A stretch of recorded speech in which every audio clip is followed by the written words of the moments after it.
Of all things, time is the most precious, more precious than even knowledge, for time is the one thing we can never make more of. Hello, my dear friends. I am but a humble remembrancer, and today we're going to be taking a look at Belisarius Call the Great Work.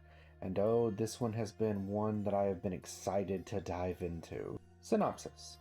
Belisarius Call goes to a planet that has been riddled by Tyranids. It looks like it's on its last legs, but says that he can help, but he must go to find some ancient Necron device to revitalize the planet and to get other information that he needs.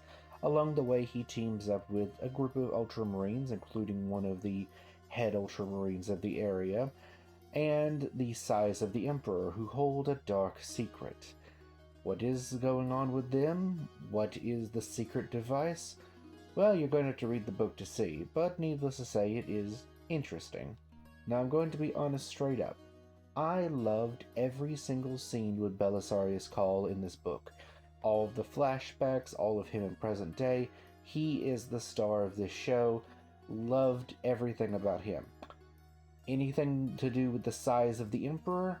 Could not care less about, was bored to tears anytime they showed up. I feel like if they had their own story, like this was their story, and I was going into it being like, yes, I want to know what happened to them, then I would care. But this was like just constantly being shoved in the main plot, and I was just like, I want to get back to Belisarius and his wacky hijinks. Just keep going.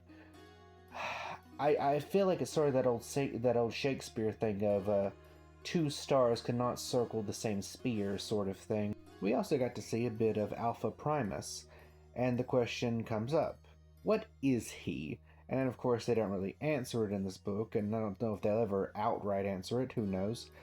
I know there's two more books with Belisarius in it that I'm going to look into, and they might explain it in those.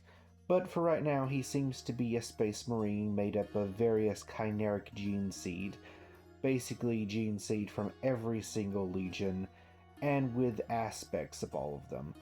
But the unfortunate outcome is that he's in constant pain. So, quite the existence that, and having to literally serve Belisarius Call unquestioningly to the point where I don't know if he's just been conditioned or there's some like actual mind control. There's a lot of flashbacks in this one, like a lot. And anyone who knows me knows that I am not a big fan of flashbacks within literary works. I find them usually to be tedious and they take up too much time. I was feeling that way a lot of the time in this too, honestly, but for the most part, it doesn't overstay its welcome too much, and once you get towards the end game, the flashbacks get real interesting. So would I recommend this book? Absolutely. If you're a 40k fan, it's almost required reading. It's not above and beyond as far as like entertainment value goes, but it's still a solid 3 out of 5. My favorite thing about this book is that we get to see Belisarius Call great vision, his desire for the future. He wants to take the Imperium, kicking and screaming if necessary, into the bright future where reason and logic can take hold once again, and the demon of ignorance can be slain. A good and noble goal.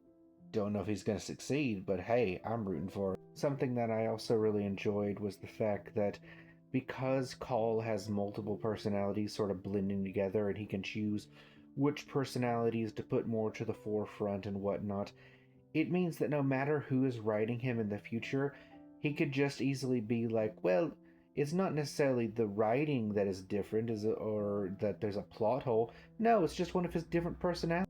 But until next time, my inquisitive friends, I am but a humble remembrancer.